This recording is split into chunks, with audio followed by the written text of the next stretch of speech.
It's Brian Preston, the Money Guy. All right, here we go. This next question is from Britton. Britton said, and I think we hear this pretty frequently too. Can y'all speak to investment strategies when your employer does not offer benefits? Meaning I don't have a 401k. Currently, I'm maxing the Roth and using after-tax brokerage account. Is that wise? I feel like the financial industry has done folks a disservice as it relates to this question. Because all the time we'll work with clients that when they were in their younger years, early on in their career, starting out, they maxed out their Roth IRA and they either didn't have a 401k plan or maybe they were maxing out the 401k plan and a financial professional came along and said, hey, you know what you need to do? I have a product you need to buy. I've got this life insurance product or this annuity product or this, fill in the blank. Is that the right answer? Is that the thing that people should use to start building wealth?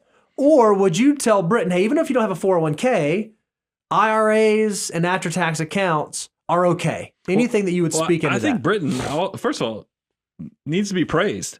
Mm-hmm. I mean, how often, I got to tell you, one of the things that drives me crazy, Bo, and you've talked about this with people, you read a book, like The Wealthy Barber or something else like that, or Millionaire Next Door, or hopefully my book whenever it comes out in the future, where you get so excited and you start saving, but you're only making $50,000 a year when you started, this excitement, but now you're making $100,000, but all you're doing is maxing out your Roth IRA, and that's always a problem. So especially. So a lot of people just stop. They do the Roth IRA because they get excited about it, and then they don't ever go to what's next after that. Britton already sounds like she went ahead and bought, is doing after-tax savings in a brokerage account. Kudos for going ahead and building that bridge up. But it is one of those things where I think a lot of the public is got it where you start pushing products and other things. I think there is absolutely nothing wrong after you get past that Roth IRA. And once again, it fits nicely into the financial order of operations. There's nothing that says that hyperaccumulation, meaning the goal of reaching 25% of your gross income, can't be in just Roth IRA and then after tax. That's right. Because that after tax still has a lot of tax benefits. I mean, you think about the fact that dividends, capital gains are tax favored. It's going to be okay. And plus you have access to more liquidity. So that's going to help you if you go on to do, other type of investments that you need access to liquidity, like real estate and so forth. So there are some tremendous benefits to even that strategy, Britton.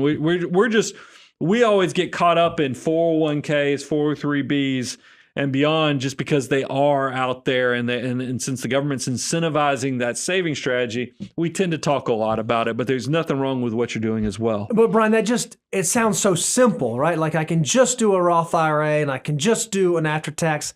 Yeah, it is really simple. And that's what I think is so frustrating in the financial world, especially right now, is that building wealth is and can be incredibly simple. It's the whole reason we synthesize this 9-step financial order of operations to make it simple. Now, it's not easy because it requires behavioral change and it requires discipline and it requires forethought and it requires planning. But the actual X's and O's, blocking and tackling of it, is not incredibly complicated. And I feel like often we are our own worst enemies by introducing complication when we shouldn't. If all you can do is take some money and save 25% of your gross income and throw it into low-cost index funds or a low-cost target retirement index fund, odds are you are going to be financially successful if you can do that over a long period of time. And it doesn't have to be a whole lot more complicated than that. When people make stuff complicated, my spidey senses tell me they're trying to sell me something. That's right. Because they're trying to spin your head, get you so discombobulated you don't even know where you are. So then you'll be more subjective to being able to be, pushed over into buying something maybe you don't need.